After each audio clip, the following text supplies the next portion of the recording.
Today's eMoney tip of the week is going to be part 3 in our series on variable annuities. I've said in my previous ones, this is one of the most complicated parts of eMoney. I've held off on doing these eMoney tip of the weeks because it's just so much information, so we had to break it into multi-series ones. If you haven't seen number 1 and you haven't seen number 2, stop watching this, go back and watch that.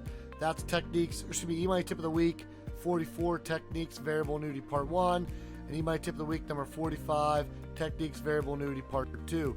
You can find those on our website at BearTongueAdvisors.com. You can Google it, you can find it on LinkedIn, and find it on our Facebook page. So that being said, let's jump in because we've got a lot of ground to cover.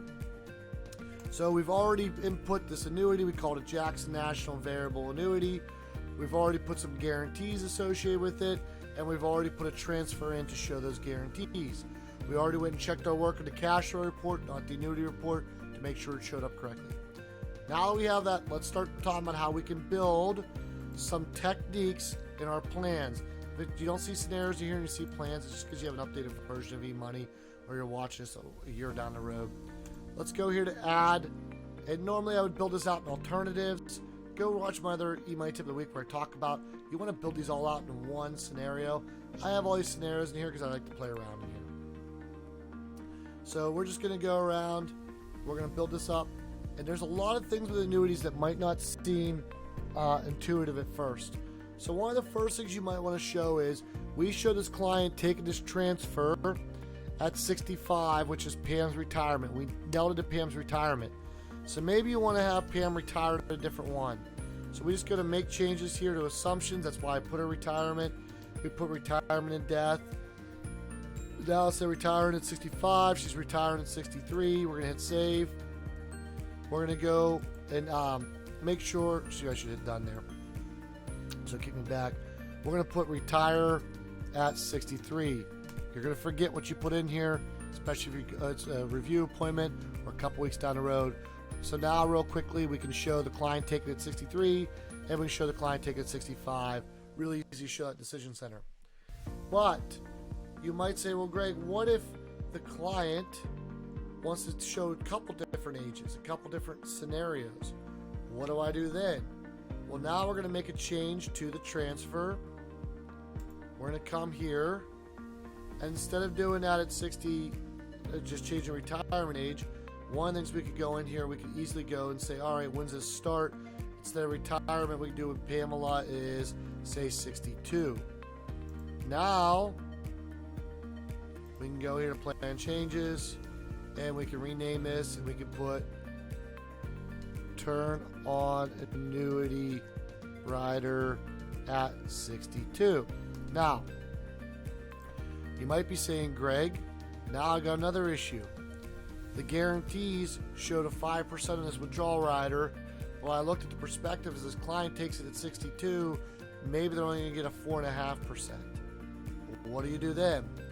Well, you're going to notice that there's no removals for transfers. There's also no removal for an annuity.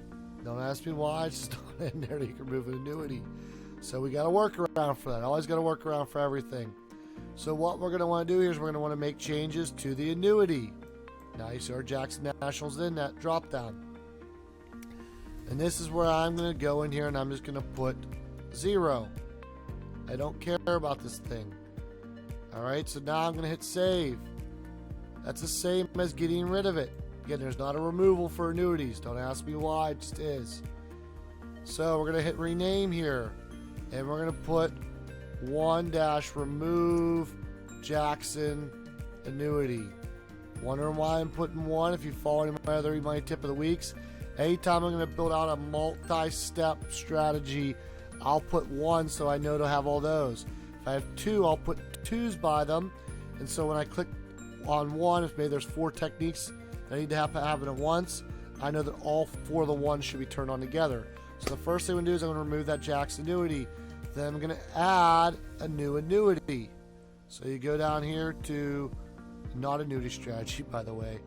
It's under annuity. So where are we at here? Property. And by the way, why wouldn't you have remove investment have as annuity? I don't know why. So we're going to go here. We're going to add this. And this would be Jackson annuity. and I'm going to put a 1 here because, again, I want these turned on at the same time. I'm not going to go through all this, but this is where you would type in the guarantees. This is where you would go and type in how much is in here, all those different things. But what I want you to see in here is we could go in here and we could put the withdrawal rate at 4.5. Again, you'd follow this. Don't know how to do that? Go back to my eMoney tip of the week last week where we went through this. And so now, when you have those two on at the same time, they do the same thing as showing you taking a different income. Now, you're probably going to want to have that taking it at the different age, but maybe you want to have it tied on with us to retire at 63 at the same time. So then if you want to have that, I would go in and rename that and put a 1 inside of that as well too, because again, that would be a move that you're going to do these all at the same time. So really, really common things you're going to see here is change around when we're going to take that annuity. Another thing I'll see a lot of times is, well, Greg, we want to get rid of the annuity. I showed you how to get rid of the annuity, but we don't want to actually get rid of it. We want to transfer it into an investment.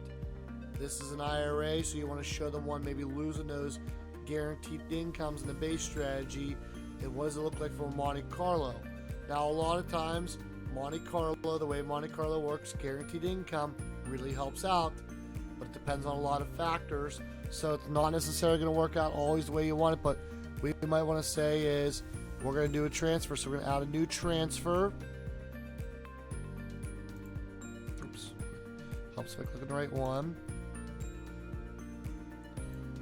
And this is a simple way to do this. You can also do this as a reinvestment strategy. And now I would not recommend that because we want to show the client get rid of the annuity. And you could put transfer annuity to investment strategy. And this could be if it's a non-qualified, by the way. You can mess around with this from a tax standpoint of view.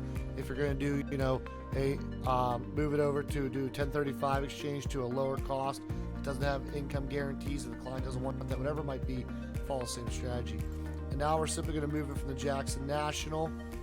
Now, if you make sure this isn't clicked on because there's going to be 2 Jackson Nationals up there. And then we're going to move this into the investment. So right now we have a joint brokerage account, so we're going to put it in there. Or excuse me, joint brokerage account. We're going to put this as 401k. Don't worry about right now. You can create another IRA. Yeah, you can't move a 401k. It's just showing qualified. That's the important part.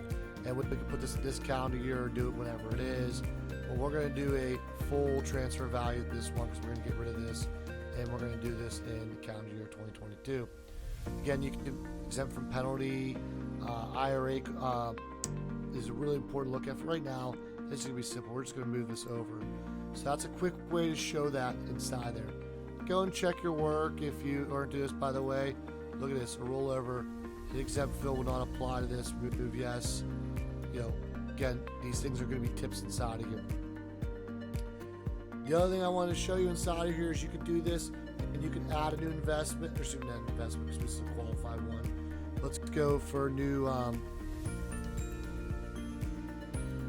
qualified retirement. And this could be IRA. And you could go ahead and put this in here, put it as traditional IRA, whatever the growth rate. We're going to put this at, let's say, I don't know, we're going to show them they're really growing this. And then they're going to take it as a more conservative one. And now you can go ahead and change this transfer around. Instead of transferring into that 401k, you can go ahead and transfer it into the annuity. So a lot of different things you can do to illustrate and show them that. Where I want to show you where you're going to talk to the client about it is you're going to show them decision set, and we're going to go to Monte Carlo. We're going to go to Monte Carlo summary. So I would show them that. This is where I would bring out this other scenario. If you're trying to replace it, to show them the difference between getting that guaranteed income. Really, really great CYA if you're going to make that. And have these buttons on. These buttons are irrelevant for this one I'm showing you right now. So really great way to show. We hope this tip helped educate and empower you to do more plans for your clients so that you can impact more lives through financial planning. If you have some great tips we don't know about, we'd love to hear about them. If you have a better way of doing what we just showed you, we'd love to hear about that because we are a noble profession and together we can elevate the profession.